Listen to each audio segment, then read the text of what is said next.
The Tree That Loved a Bird, about things that stay and things that leave. In a village stood a great tree. People called it the sacred village tree, but the tree itself did not know why it had earned such a name. It only knew that it had stood in that place for a very long time. One day, a large dam was built upstream from the village, and most of the village became submerged underwater. The tree's friends, the smaller trees, grasses and flowers, were nearly all lost to the flood. Only the sacred village tree, positioned on higher ground, survived. Looking at this lone, magnificent tree that remained, people thought, this tree must be the guardian spirit of our village. So they honored it with the name Sacred Village Tree, put up a sign, marking it as a protected tree, and then departed. The sacred village tree was left alone. Spring came. One day, a bird flew to the tree, a bird with a beautiful feathered crown on its head and white stripes at the tips of its feathers. The sacred village tree, which had been so lonely, was instantly captivated by the bird's beautiful voice and graceful form.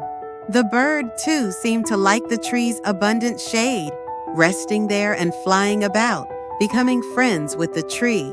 But when the seasons changed and cold weather arrived, the bird had to leave for warmer southern lands. The sacred village tree wanted to follow the bird. It yearned desperately to go, but with its roots firmly planted deep in the earth, it could go nowhere. The bird and the tree had to part, though it pained them both. For several years, the bird would return each spring and leave each winter. The sacred village tree spent the long winters without the bird, missing it and waiting. Even when snow piled up and winds blew, the tree silently kept its place, waiting for spring when the bird would return. But from one year onward, the bird stopped coming. The sacred village tree waited endlessly, but the bird did not appear for a very long time. Then one day, a bird flew to the tree, but this bird had lost all the beautiful feathers from its head.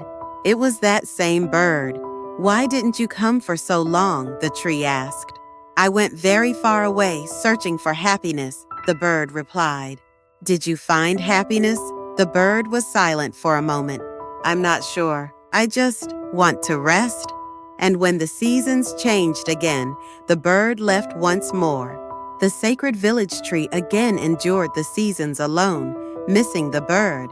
One day the bird returned again, but this time the bird was so pitiful that none of its former appearance remained.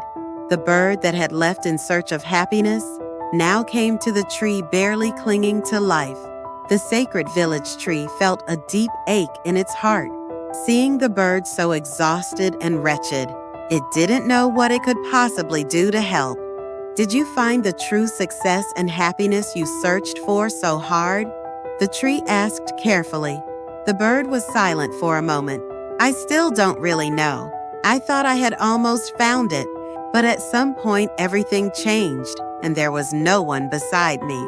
The sacred village tree became the bird's final resting place. At last, the bird used its remaining strength and fell beneath the tree. The bird's body was gradually absorbed into the earth, and the tree and bird became completely one.